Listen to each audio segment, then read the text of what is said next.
Hi, I'm Erica Wolf, an instructor at the Crescent School of Gaming and Bartending in Las Vegas, Nevada, and today we are going to be talking about rack maintenance. So when it comes to rack maintenance, it's going to be a big part of your job, along with just dealing cards, cutting checks, and whatnot. Rack maintenance is important not just for you, but also for your supervisor. And the reason why I say this is because your supervisor is going to be going by, checking out your guys' rack to see if you guys need more red, need more white or green, so that you have enough money to pay everyone at your table. So if your rack maintenance isn't good, then your supervisor can't walk by and just be able to glance at your rack and be able to tell how much money they need to replace. So in order to keep the game going and you not looking bad, you need to maintain your rack maintenance. So that's part of why we do it. Another thing is whenever you go to pay somebody, if you let your rack go after like 2 hands without doing any form of rack maintenance, you are not going to be able to pay out everybody fast enough. You're going to be sitting here scrambling, trying to organize your rack while you're trying to pay people. Now I'm going to move you guys up close and personal with the rack so that you guys can understand what we're talking about here. So keep in mind, the left side of the rack is for overflow. All the stacks that you keep on the left side, we want to be stacks of 20, all right? And all separated in 20. We do not pull from the left side unless absolutely necessary. When it comes to the right side, this is our working area. We're also going to be working from the outside in, so the right outside. The main thing to keep in mind is when we pay our players, we want to pay everyone at the table from the right side of the rack. Now keep in mind, there are some casinos where you can do the left side, but working from the right side of the rack is the proper way to do it, and it's going to make keeping your rack clean a lot easier, and you'll see why when you start dealing. When you have a stack that is broken and it is not a working stack, like this one for example, you can see that it's already separated. This is considered a non-working stack, okay? This one, it has no lammers because it's currently working, meaning that we have a player at the table who has red in play. So when I go to pay them, I am probably going to be pulling from this tube. All right, this right here, this whole area here is called a tube. Okay?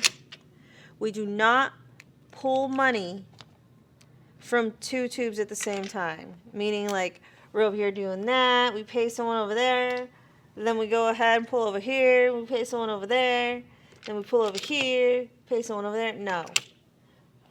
We're only going to be working from 1 tube.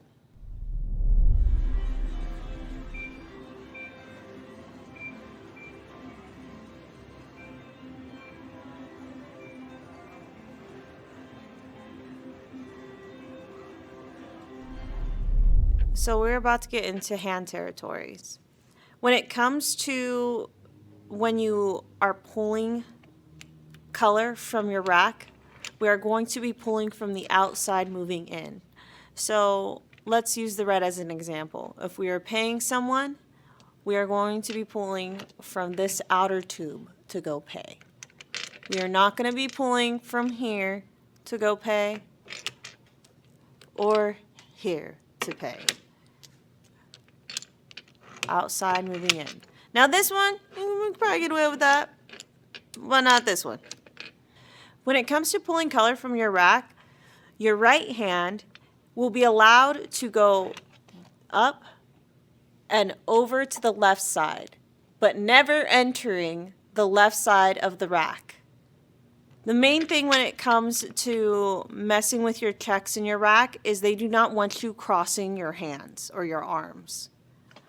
When it comes to your left hand, it can only be on the left side of the rack. It cannot enter the right side of the rack or even this upper area over here on the right side. It is not allowed to enter. So when you're moving checks to the left side of the table, we want you to bring it up and then over and then pass it to your left hand and pay.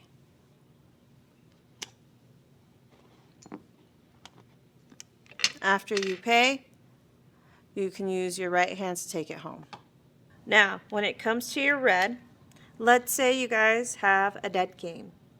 Whenever you have a dead game, you must have your entire rack organized and completely readable for your supervisor. We want this to be visible and readable for your supervisor, and even upstairs, we want them to be able to see what's going on. All right? That's another reason why our hand territories are important, so they can see what we're doing. When it comes to the red, and we have an incomplete stack, we have to separate from the stack of 20. We're going to count up 5 and then separate with a lammer. Then we're going to get another lammer from that spot, count up 5, and then place the lammer. So now you should be able to count all of the red. When it comes to the red, you're going to separate them in 5s if it's an incomplete stack. If you have green, you're going to separate them in 4s. Your black will be separated in 5s, and your purple will be separated in 4s. As you can see over here, we have some little gray ones. These are supposed to be like 250s. Those are in 4s. When it comes to your dollars, they're not as important because you might not have too many of these lammers at your table. Like you might have a bunch of broken stacks. And when it comes to the dollars, we're not super concerned with putting lammers in them and keeping like a super count on them. It's mainly for the bigger colors. Keep in mind when it comes to your lammers and separating the colors, the highest denomination takes priority. And another thing when it comes to rack maintenance, you're always going to have the smallest denomination on the outside, and then it gets bigger as you work your way in. And the reason for that is you're protecting the biggest money from everyone else over here. Now we are going to discuss when to fix your rack. So I set up a little situation where we are in the middle of a hand, and let's just start with do not fix your rack in the middle of your hand. All right, so let's just pretend we're already set up in a game. Here we have 16. This player wants to hit, and they end up busting. You're going to take the checks and then place them into the rack. I like to place them here at the top to help avoid it mixing up with everything. Let me go ahead and get rid of your cards. Now, while you move on to this next player, you may state the amount that they have, but sometimes they might take their time in making a decision on whether or not they want to hit or stay. And inside, you are going to want to organize your rack. Try your best to avoid doing that. While they're trying to make a decision, try not to like sit here and organize your rack, because then they might take longer on their decision due to the fact that you're organizing. They're gonna be like, oh, they're doing something. I'm gonna wait. Try to wait till the end of the hand to organize your rack. So they decide to stay. We move on to the next player. They decide to stay as well. Move on to myself. I have a 20. We got a push, and then we have a loss. Again, placing my checks here at the top.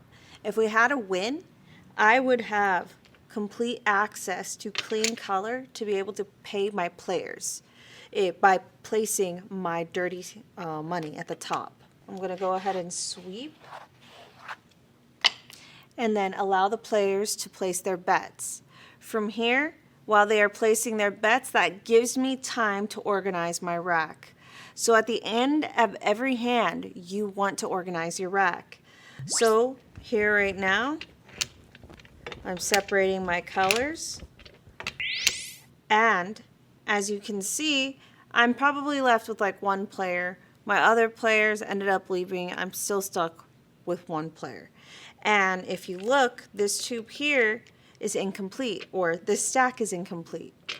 So I must separate this green because it is not an active stack currently.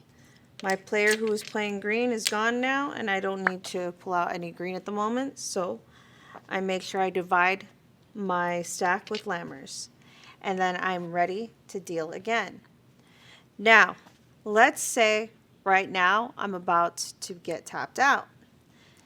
This is another time you're going to organize your rack. Again, it makes sense that at the end of a hand, you get tapped out, you're going to leave the game and organize your rack. But I just want you guys to remember, when you get tapped out, complete your hand and then organize your rack, and then you may leave. It's considered extremely rude to leave your rack a mess. Okay, guys?